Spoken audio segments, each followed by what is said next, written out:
À la une de l'actualité, c'est le président égyptien Abdel Fattah el-Sisi qui a reçu ce jeudi le Premier ministre grec Kyriakos Mitsotakis. Le porte-parole de la présidence de la République, le conseiller Ahmed Fahmy, a déclaré que la réunion avait été marquée par la tenue des négociations bilatérales, suivies de discussions approfondies entre les délégations des deux pays. Tout de suite, un commentaire.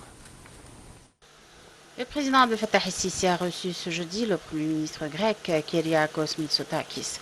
Lors de la rencontre, le président a salué la profondeur et la stabilité des relations stratégiques distinguées entre l'Égypte et la Grèce,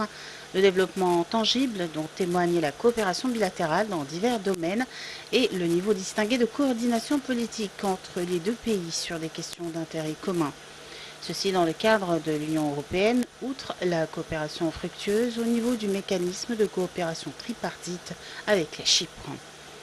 Le Premier ministre grec a pour sa part affirmé la profondeur des liens étroits et historiques entre les deux pays, saluant les progrès remarquables du niveau de coopération au cours des dernières années et exprimant la volonté de son pays de continuer à approfondir les relations avec l'Égypte. Le Premier ministre grec a également tenu à exprimer ses remerciements et sa gratitude à l'Égypte après l'envoi d'avions pour aider à éteindre les incendies de forêt en Grèce. Le porte-parole a ajouté que la réunion a été marquée par des discussions sur les moyens d'améliorer les perspectives de coopération entre les deux pays amis, où le souci mutuel a été confirmé pour accélérer l'activation et la mise en œuvre des accords et mémorandums signés entre les deux pays et la poursuite de la coopération dans les domaines militaires, économiques et culturels, en plus du dossier énergétique, et ce qui est lié au gaz, des ressources naturelles et de l'interconnexion électrique, ainsi que la coopération dans les secteurs de la transformation verte. D'autre part, les entretiens ont été l'occasion d'un échange de visions et de points de vue sur les dossiers régionaux d'intérêt commun. Les deux dirigeants ont également discuté de l'évolution du phénomène de l'immigration clandestine dans le bassin méditerranéen, où le Premier ministre grec a apprécié les efforts de l'Égypte pour faire face à ce phénomène. Selon le porte-parole, les entretiens ont abordé, dans le même contexte, un certain nombre de questions d'intérêt commun, dont en priorité figurent les répercussions globales de l'évolution de la crise russo-ukrainienne, ainsi que l'évolution des crises existantes dans la région, en particulier la Libye. À cet égard, les deux parties ont convenu de poursuivre une coordination intensive pour faire face aux différents défis communs auxquels la région est confrontée, d'une manière qui réponde aux aspirations de ses peuples à vivre en paix, sécurité et stabilité.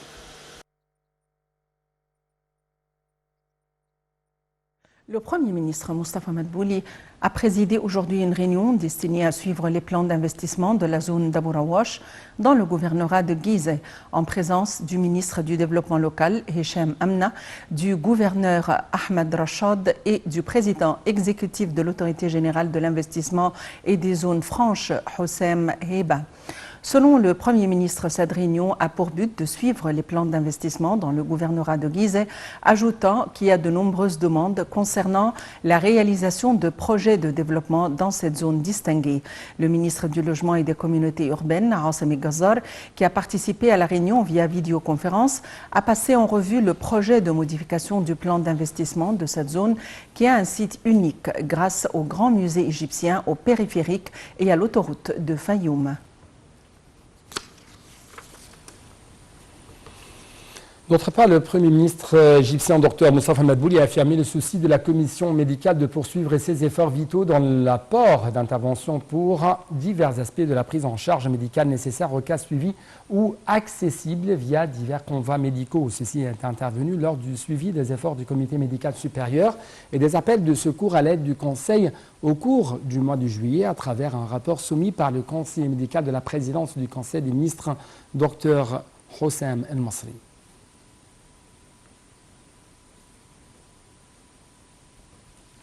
Le secrétaire d'État américain Anthony Blinken a affirmé l'attachement des États-Unis à coopérer avec l'Égypte pour mettre fin à la crise au Soudan et trouver des solutions efficaces et durables aux différentes crises dans la région. Blinken a fait cette déclaration lors d'un appel téléphonique avec le ministre des Affaires étrangères Sameh Choukri.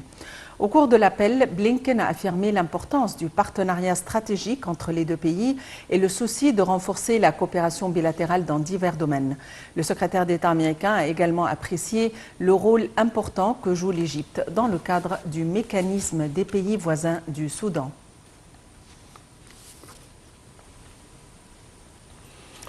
Le ministre de la Défense et de la Production militaire, le général Mohamed Zaki, a assisté à la mise en œuvre de la phase principale du projet des centres de commandement tactique pour la 3e armée de terre qui s'inscrit dans le cadre du plan annuel de formation. Le commandant de la 3e armée de terre, le général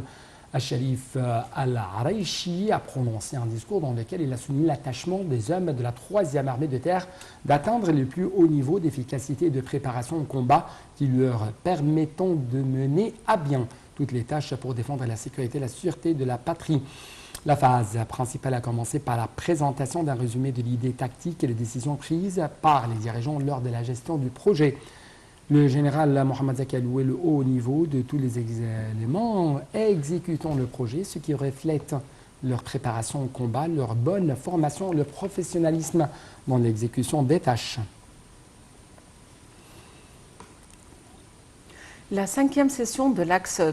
communautaire du dialogue national commence aujourd'hui dans la salle de conférence à la Cité Nasr. Le comité de la cohésion familiale et communautaire discute autour de 2 séances de certains problèmes post-divorce. La commission de la culture et de l'identité nationale discutera également des industries culturelles entre réalité et espoir. Une session spéciale sera également organisée pour la commission de l'éducation et de la recherche scientifique pour compléter la discussion du projet de loi de la création du Conseil national supérieur pour l'éducation et formation renvoyé au dialogue national par le Conseil des ministres sur la base des directives du président Abdel Fattah el-Sisi.